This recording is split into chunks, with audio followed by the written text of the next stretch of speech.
खबर यह है कि राहुल गांधी ने ये जो पनौती वाला प्रहार प्रधानमंत्री मोदी पर किया है, वो जो पीएम का मतलब पनौती मोदी बता रहे हैं, उसी बयान के खिलाफ बीजेपी ने चुनाव आयोग से शिकायत कर दी है। प्रधानमंत्री नरेंद्र मोदी के लिए इस्तेमाल किए गए शब्दों को लेकर बीजेपी ने चुनाव आयोग से कार्रवाई की मांग की है। बीजेपी ने कांग्रेस अध्यक्ष मल्लिकार्जुन खड़गे की शिकायत भी चुनाव आयोग से की है। हम सीधे आपको लेकर चलते हैं, मेरे साथ मेरे सहयोगी नीरज पांडे इस वक्त मौजूद है। जरा जानते हैं नीरज पांडे से, ये क्या एक ही मामला या फिर अलग अलग मामले हैं जिसमें राहुल गांधी से लेकर मल्लिकार्जुन खड़गे तक की शिकायत बीजेपी की तरफ से चुनाव आयोग से की गई है? नीरज, रुमाना, पिछले 3 दिनों में 3 अलग अलग तरह से बयान दिए गए। खड़गे ने एक रैली के दौरान कहा कि प्रधानमंत्री नरेंद्र मोदी अपने को बैकवर्ड क्लास का कहते हैं और तेली समाज को धीरे से चुपके से उनको बैकवर्ड क्लास में डाल दिया। दूसरा, राहुल गांधी के 2 अलग अलग रैलियों में 2 अलग अलग बयान हैं जिसमें उन्होंने कहा, एक जगह कहा कि क्रिकेट खेलने हमारे जो देश के खिलाड़ी थे बहुत अच्छा खेल रहे थे, लेकिन पनौती वहां पहुंच गए, यानी प्रधानमंत्री को पनौती कहकर पुकारते हैं। तीसरा, उन्होंने एक रैली के दौरान कहा कि देश के 2 जेब कतरे हैं, एक प्रधानमंत्री नरेंद्र मोदी जो धीरे से जेब काटता है और दूसरा अडानी जो वो पैसे लेकर भाग जाता है। तो मतलब ये 3 अलग अलग तरह की बातें थी जिसमें प्रधानमंत्री नरेंद्र मोदी को सीधे टारगेट किया गया, झूठों का सरदार कहा गया। ये सब जो मुद्दे हैं इनको लेकर भारतीय जनता पार्टी ने आज इलेक्शन कमीशन में शिकायत की है। मनसुख मांडविया केंद्रीय मंत्री हैं, राधा मोहन दास अग्रवाल जो राष्ट्रीय महासचिव हैं और ओम पाठक जो लीगल डिपार्टमेंट देखते हैं, इलेक्शन का काम देखते हैं भारतीय जनता पार्टी का, इन तीनों लोगों ने इलेक्शन कमीशन में मुलाकात कर अधिकारियों से शिकायत दी है और कहा है कि इनके बयानों पर कार्रवाई की जाए, क्योंकि ये मॉडल कोड ऑफ कंडक्ट का वायलेशन है, इसलिए इन पर कार्रवाई हो। तो ये तो रही लीगल बातें, लेकिन जो सबसे बड़ी बात है कि पिछले 2 दिनों के दौरान जिस तरह से प्रधानमंत्री में पर्सनल अटैक हुए हैं, उसको लेकर भारतीय जनता पार्टी इस मुद्दे पर मुखर है और लगातार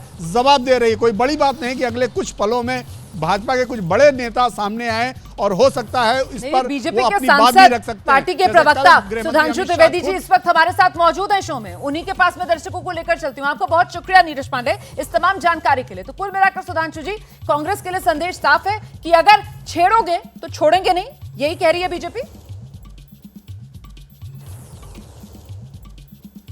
देखिए, एक बहुत स्पष्ट बात है, जो लोग जितने बड़े पद पे हों, बड़े दायित्व पे हों, उनका दायित्व भी उतना बड़ा होता है।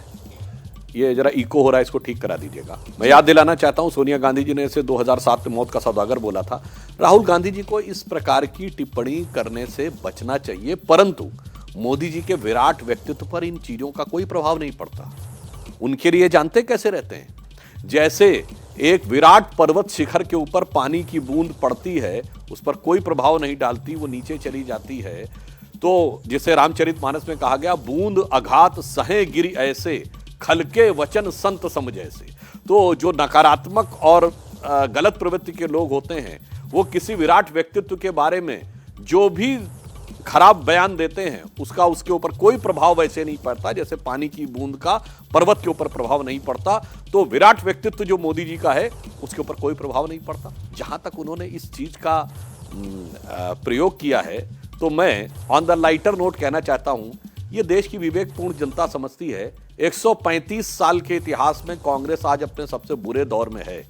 तो यह विशेषण कब से, जब से राहुल गांधी जी ने पहले परोक्ष रूप से नेतृत्व संभाला, 2014 44 सीटों पे आए, 2019 में प्रत्यक्ष नेतृत्व संभाला, फिर 52 सीटों पे आए, यानी टेक्निकली बहुमत की स्थिति नहीं मिली। कांग्रेस का नेतृत्व कभी जनता की नजर में नायक रहा तो कभी खलनायक रहा, मगर उपहास का पात्र कभी नहीं बना, उनके दौर में बना। और लाइटर नोट पे एक और बात कह दूं, राहुल गांधी जी एक ब्रिटिश कंपनी में शेयर होल्डर भी थे, उसका नाम था बैकऑप्स, वो बंद हो गई। एक कंसल्टेंसी फर्म में भी उन्होंने कुछ समय काम किया था, 2010 में वो भी बंद हो गई।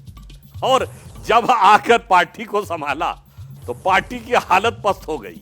और तो और अपनी जो खानदानी जागीर थी, यानी जागीर शब्द प्रयोग कर रहा हूं, जिस लोकसभा क्षेत्र को वो मानते थे, अमेठी, वो भी हार गए।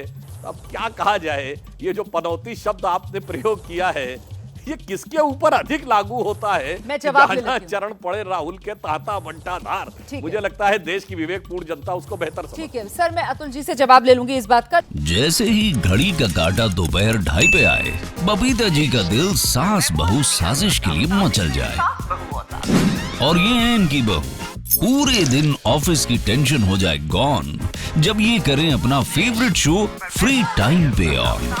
इनकी तरह आप भी देखिए अपना फेवरेट शो अपने टाइम पर और डाउनलोड कीजिए एबीपी लाइव ऐप अपने स्मार्ट टीवी पर।